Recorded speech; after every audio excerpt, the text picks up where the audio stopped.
প্রেমানন্দ মহারাজজি ওনার একটা ভিডিওতে বলছেন, তুমি যত বড়ই পাপী হও না কেন, অথবা তোমার দ্বারা যত বড়ই পাপ হয়ে থাকুক না কেন, অথবা এই পৃথিবীতে যত বড় বড়ই পাপী এসে থাকুক না কেন, এই ভগবানের নামের মধ্যে এমন এক অদ্ভুত ক্ষমতা রয়েছে যার দ্বারা তাদের সমস্ত পাপ একেবারে নিমিষে নষ্ট করা যাবে।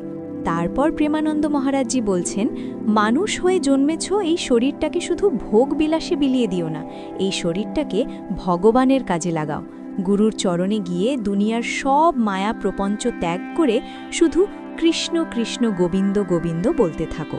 তারপর প্রেমানন্দ মহারাজজি নিজেই প্রশ্ন করে বলছেন, অনেকেই তো আমাকে এসে এই ধরনের প্রশ্ন করে যে, মহারাজজি, আমাদের দ্বারা তো অনেক বড় পাপ হয়ে গেছে, আমরা কি আর কোনোদিন পবিত্র হতে পারবো?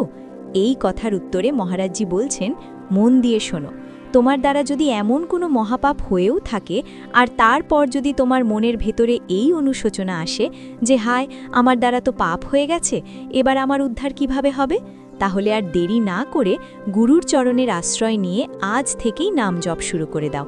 দেখবে তোমার যেন একটা নতুন জন্ম হয়ে গেল। তোমার এই নাম জপ করার মাধ্যমেই কোটি কোটি জন্মের সব পাপ একদম নষ্ট হয়ে যাবে। মহারাজজি বলছেন, ভগবানের নাম উচ্চারণ করলে মানুষের বুদ্ধি যতটা শুদ্ধ আর নিষ্পাপ হয়, অন্য কোনো সাধনা বা তপস্যা দিয়ে ততটা কখনোই হয় না।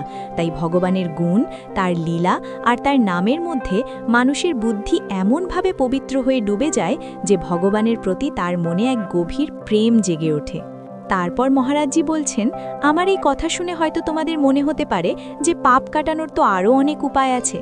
এর উত্তরে মহারাজজি নিজেই বলছেন, হ্যাঁ, বড় বড় ব্রহ্মবাদী ঋষিরা পাপ হয়ে গেলে তার প্রায়শ্চিত্ত করার অনেক উপায় বলে গেছেন। যেমন ধরো চন্দ্রায়ণ ব্রত। এই চন্দ্রায়ণ ব্রতটা আসলে কি জানো? এই ব্রততে মাসের প্রথম দিন অর্থাৎ প্রতিপদে মাত্র 1 গ্রাস খাবার খেতে হয়, তারপর দ্বিতীয় দিনে 2 গ্রাস, তৃতীয় দিনে 3 গ্রাস, এইভাবে করতে করতে অমাবস্যার দিনে 15 গ্রাস খাবার খাওয়া হয়। তারপর আবার পরের দিন থেকে 14 গ্রাস, 13 গ্রাস করে কমাতে কমাতে মাসের শেষে আবার 1 গ্রাস খাবারে এসে পৌঁছতে হয়। পুরো মাস ধরে এইভাবে থাকতে হয়। একেই বলে চন্দ্রায়ণ ব্রত। এটা ভীষণ কঠোর একটা ব্রত। 24 ঘন্টার মধ্যে ওই মাপা খাবারটুকু ছাড়া আর কিচ্ছু খাওয়া বা পান করার নিয়ম নেই। মহারাজজি বলছেন, আমি এমন অনেক মহাত্মাকে দেখেছি যারা এই চন্দ্রায়ণ ব্রত করতে গিয়ে একদম শুকিয়ে হাড়গোড় বেরিয়ে কঙ্কালসার হয়ে গেছেন। তারপর মহারাজজি বলছেন, কিন্তু আসল ব্যাপারটা হলো অন্য জায়গায়। ঋষিরা এই যে কৃচ্ছ, চন্দ্রায়ণ আদি ব্রতের কথা বলেছেন, তাতে মানুষের পুরনো পাপ তো নষ্ট হয়ে যায় ঠিকই, কিন্তু পাপের যে আসল শেকড়, অর্থাৎ মানুষের মনের ভেতরে থাকা পাপ করার প্রবৃত্তি বা ইচ্ছেটা, সেটা কিন্তু নষ্ট হয় না।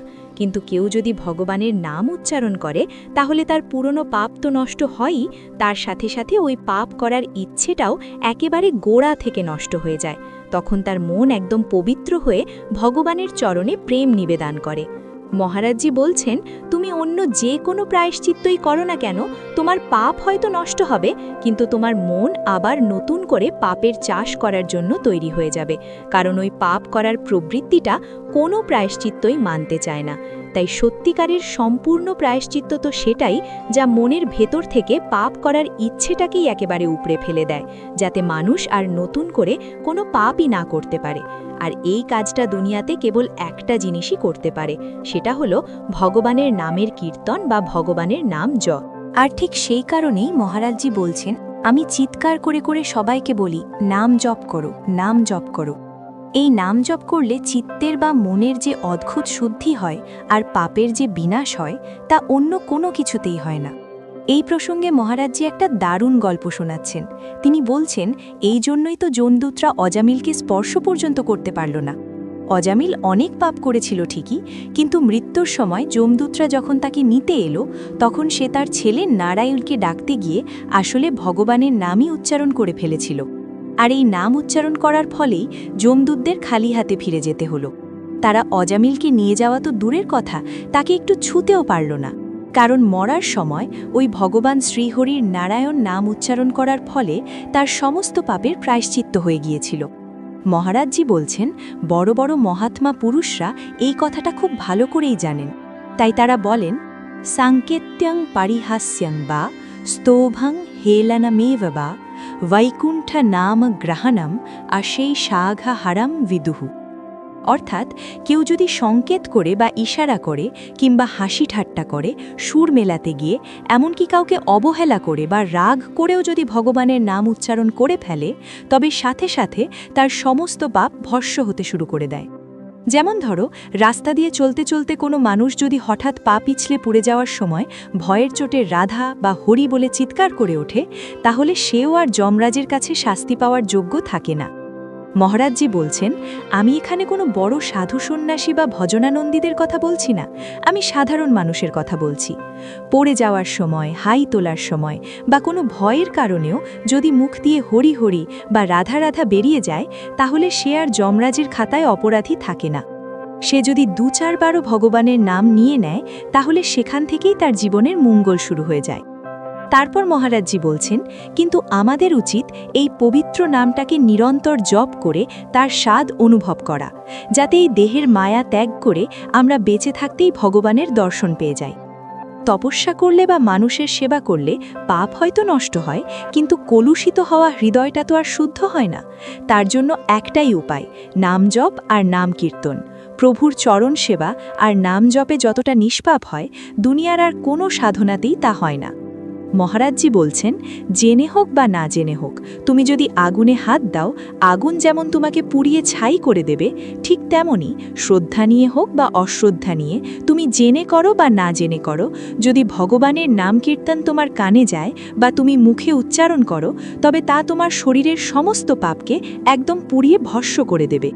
যেমন বিশাল পাহাড় সমান তুলোর স্তূপে যদি একটুখানি আগুনের ফুলকি লেগে যায়, তবে তার চোখের নিমিষে সব তুলো জ্বালিয়ে ছাই করে দেয়, ঠিক তেমনি নাম উচ্চারণ করা মাত্রই পাপ ভস্ম হতে শুরু করে। যেমন ধরো, কোনো জাদুকরী অমৃতের ক্ষমতা না জেনেও যদি কেউ ভুল করে বা অনিচ্ছায় সেটা পান করে ফেলে, তবে সেই অমৃত কি তাকে অমর করবে না? অবশ্যই করবে। সে ভালোবেসে খাক বা রাগ করে খাক, সে তো অমর হয়েই যাবে। ঠিক সেই রকমই ভগবান নাম তুমি যেভাবেই উচ্চারণ করো না কেন, নাম তোমার ভক্তি বা শ্রদ্ধার জন্য অপেক্ষা করে বসে থাকে না, সে নিজের জাদুকরী প্রভাব দেখিয়েই ছাড়ে। এমনকি কোনো পাপিষ্ঠ বা দুষ্ট লোকও যদি ভগবানের কথা স্মরণ করে, ভগবান তাকেও উদ্ধার করেন। এই কথার উদাহরণ হিসেবে মহারাজজি বলছেন, যেমন ধরো, বাতাসে উড়তে উড়তে একটা সামান্য খড়কুটো তো কোনো বড় মন্দিরের চূড়ায় গিয়ে বসে যেতে পারে। ঠিক তেমনি ভগবানের কৃপা হলে কোনো দুষ্ট লোকেরও মনে হতে পারে যে চলো তো ভাই গিয়ে দেখি ওই সৎসঙ্গে বাবাজি কি বলছেন। যদিও তার ভগবান বা সৎসঙ্গ নিয়ে কোনো মাথা ব্যথা নেই, তবুও সে সেখানে গিয়ে বসল। আর সেখানে বসে সে শুনল যে নাম নিলে নাকি সব পাপ নষ্ট হয়ে যায়। তখন তার মনে হলো, দেখি তো ভাই ২-৪ দিন রাম রাম কৃষ্ণ কৃষ্ণ বা রাধা রাধা জপ করে কি হয়। সে যদি শুধু পরীক্ষা করার জন্য বা উপহাস করার জন্যও নাম জপ শুরু করে দেয়, তবুও তার বিরাট বড় মঙ্গল হয়ে যাবে। কারণ আগুন যেমন অনিচ্ছায় হাত দিলেও হাত পুড়িয়ে দেয়, ভগবানও তেমনি অনিচ্ছায় নাম নিলেও তার সমস্ত দুঃখ পুড়িয়ে শেষ করে দেন। মহারাজজি বলছেন, সৎসঙ্গ শোনার পর যদি কোনো মানুষ মনে মনেই সিদ্ধান্ত নেয় যে আমার গোটা জীবনটা তো গোলমালেই কাটল, আজ থেকে আমি নিয়ম করে ভগবানের নাম স্মরণ করব, শুধু রাধা রাধা বা হরি হরি জপ করব, তাহলে শুধু এইটুকু চিন্তা করার মানেই হলো সে যেন মোক্ষ বা মুক্তি পাওয়ার জন্য একেবারে কোমর বেঁধে নিল। এটা একদম পরীক্ষিত সত্যি কথা যে মানুষ ভগবানের নামের আশ্রয় নেয়, ভগবান নাম তার সমস্ত দুঃখ মিটিয়ে দিয়ে তাকে পরম সুখ আর মোক্ষ প্রদান করেন। মহারাজজি বলছেন, তুমি ধর্ম, অর্থ, কাম, মোক্ষ যা চাইবে, নাম তোমাকে তাই দেবে। কিন্তু তার আগে নাম তোমার ভেতরের সব পাপ আর পাপ করার ইচ্ছেটাকে শেষ করবে। তাই তোমাকে একটু ধৈর্য ধরে নাম জপ চালিয়ে যেতে হবে। তারপর মহারাজজি বলছেন, না গঙ্গা না গায়া সেতুর ন কাশী ন চ পুষ্করম জিভাগ্রে বর্ততে যস্য হরিরিত্যক্ষরদ্বয়ম। অর্থাৎ যে মানুষের জিভের ডগায় সবসময় হরি শরণাম বা হরি হরি রাধা রাধা লেগে আছে, তাকে আর কষ্ট করে গঙ্গা, গয়া, রামেশ্বরম, কাশী বা পুষ্কর তীর্থে যাওয়ার কোনো দরকার নেই। সে যদি তীর্থে যায় তবে ভালো, কিন্তু তার যাওয়ার কোনো প্রয়োজন নেই, কারণ সে যে নাম উচ্চারণ করছে সেই নামের গুণেই সে নিজেই সব তীর্থকে পবিত্র করার যোগ্য হয়ে গেছে। মহারাজজি বলছেন, এই প্রসঙ্গে একটা সুন্দর গল্প আছে।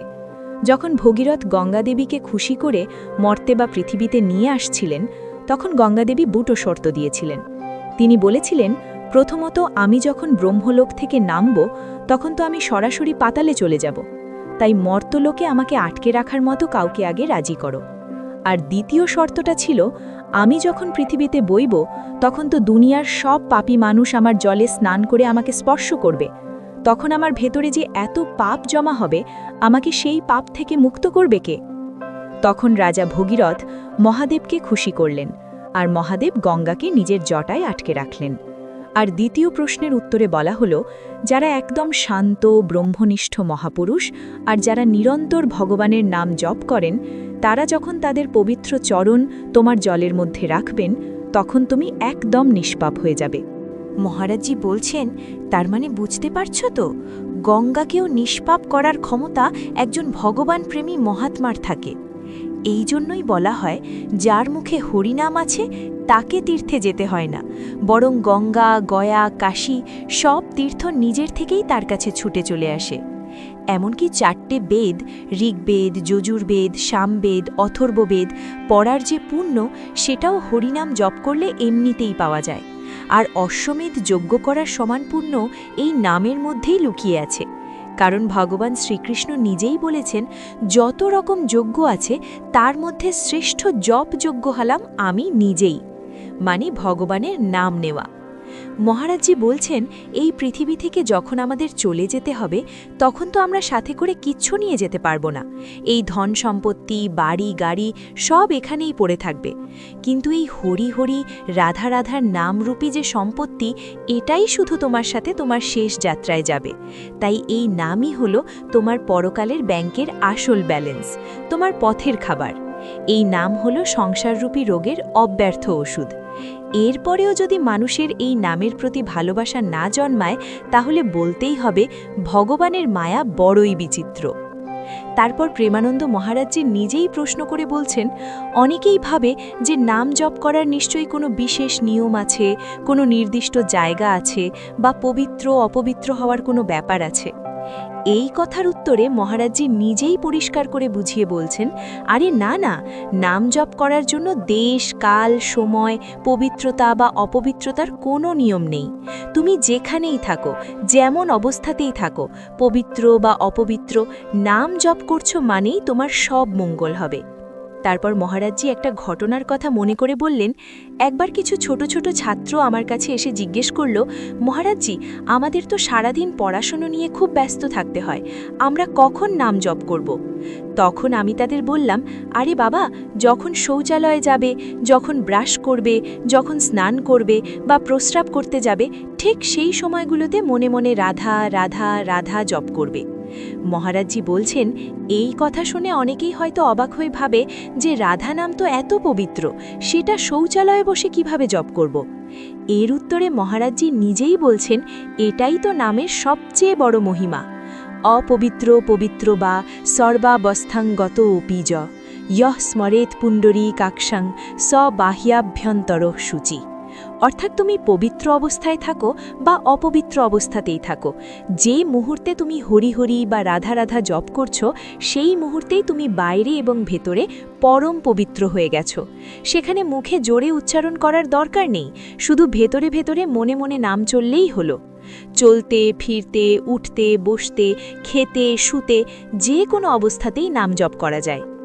মহারাজজি বলছেন, কেউ যদি পৃথিবীর চারদিকে শত শতবার প্রদক্ষিণ করে, লাখ লাখ ব্রত রাখে, সব তীর্থে স্নান করে বা হাজার হাজার বার বেদ পাঠ করে, তবুও সে একজন সাধারণ নাম জপকারী মানুষের পায়ের নখের সমানও হবে না। নামের সমান শুধু নামই হতে পারে। তারপর মহারাজজি বলছেন, আশ্চর্যে, ভয়ে, শোকে বা কোনো বড় ক্ষতি হয়ে গেলে, চোট লাগলে বা যে কোনো বিপদের সময় মানুষ যখন রাধা বা হরি বলে ওঠে, এই নিয়ে ভগবান স্বয়ং বলেছেন, আমি তাকে পরম গতি বা মোক্ষ প্রদান করি।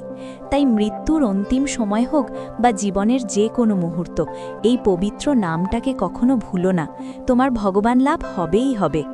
মহারাজজি বলছেন, তুমি হয়তো ভাবছো, আমার তো জপ করতে মন বসছে না। এর উত্তরে তিনি নিজেই বলছেন, আরে বাবা, মন বসুক বা না বসুক, তুমি শুধু রাধা রাধা জপতে থাকো, দেখতে পাবে মন নিজের থেকেই একসময় বসে যাবে। মহারাজজি বলছেন, এমনকি জানো তো, নাম জপকারী মানুষের আশেপাশে থাকা পশু পাখিরাও পরম পবিত্র পদ লাভ করে। এই জন্যই তো বৃন্দাবনের রাস্তায় ঘুরে বেড়ানো কুকুর বা শুয়োরগুলোকেও বড় মহাত্মা বলা হয়, কারণ তারা ওই পবিত্র ধুলোয় লুটোপুটি খায় আর সারা দিন তাদের কানে নাম কীর্তন আর ভগবানের কথা প্রবেশ করে। মহারাজজি বলছেন, আজকাল মানুষের টাকার ওপর খুব বিশ্বাস। ব্যাংকে লাখ লাখ টাকা জমা হলে মানুষ খুব নিশ্চিন্ত হয় যে এত প্রফিট হলো। কিন্তু আসল সত্যটা কি জানো? আসল সত্য হলো ভগবানের ব্যাংকে তুমি কতটা নাম জমা করলে সেটাই মেন কথা। তাই সারাদিন প্রচুর পরিশ্রম করো, কোদাল চালাও, অফিসে কাজ করো, যা খুশি করো, কিন্তু সেই কাজের ফাঁকে ফাঁকে মুখ দিয়ে শুধু রাম রাম রাধা রাধা বলতে থাকো। এতে তোমার কি ক্ষতি হয়ে যাবে বলো? শরীর থেকে ঘাম ঝরছে আর মুখ দিয়ে ভগবানের নাম বেরোচ্ছে। এর চেয়ে পবিত্র আর সুন্দর দৃশ্য পৃথিবীতে আর কি হতে পারে? এর জন্য তো কোনো পয়সা লাগছে না, কোনো আলাদা করে স্নান করার বা শুদ্ধ কাপড় পরার নিয়ম নেই। তুমি যেমন আছো, যে অবস্থাতেই আছো, শুধু নাম জপ করো। মহারাজজি বলছেন, ধরো তুমি হয়তো কোনো খারাপ অভ্যেস ছাড়তে পারছো না, তাহলে কোনো চিন্তা নেই, তুমি শুধু নামটা ধরে থাকো। এই নামই তোমার সব খারাপ অভ্যেস ছাড়িয়ে দেবে। তারপর মহারাজজি দেবাদিদেব মহাদেবের একটা কথা শোনাচ্ছেন। তিনি বলছেন, ঈশোহং সর্বজগতাম নাম বিষ্ণুর জাপামি চ। অর্থাৎ মহাদেব পার্বতী দেবীকে বলছেন, হে পার্বতী, আমি হলাম এই সম্পূর্ণ জগতের ঈশ্বর, দেবাদিদেব মহাদেব, কিন্তু তা সত্ত্বেও আমি নিরন্তর বিষ্ণুর নাম জপ করি। আমি তোমাকে একদম সত্যি কথা বলছি, আমি আমার ভক্তদের যে কল্যাণ বা পরম পদ প্রদান করি তা ওই নাম জপের প্রভাবেই করি। এই কথা বলে মহারাজজি বলছেন, তাহলে তোমরা ভেবে দেখো, খোদ মহাদেব যদি নাম জপ করেন, তাহলে আমাদের মতো সাধারণ মানুষের তো সব কাজ ফেলেও নাম জপ করা উচিত। এরপর মহারাজজি আবার সেই অজামিলের কথায় ফিরে এলেন। তিনি বলছেন, অজামিল মৃত্যুর সময় ভুল করে নিজের ছেলের নাম নিতে গিয়ে নারায়ণের নাম নিয়ে ফেলায় যমদূতেরা তাকে সঙ্গে করে নিয়ে যেতে পারল না। তখন যমদূতেরা যমরাজের কাছে গিয়ে বলল, প্রভু, এই সংসারে আপনি ছাড়া কি আর কোনো ভগবান আছেন?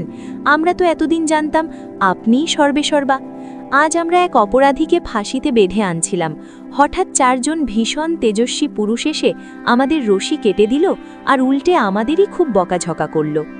এই কথা শুনে যমরাজ মুচকি হাসলেন। তিনি বুঝতে পারলেন যে এরা শ্রীহরির পার্শ্বদেদের সাথে তর্ক করে এসেছে।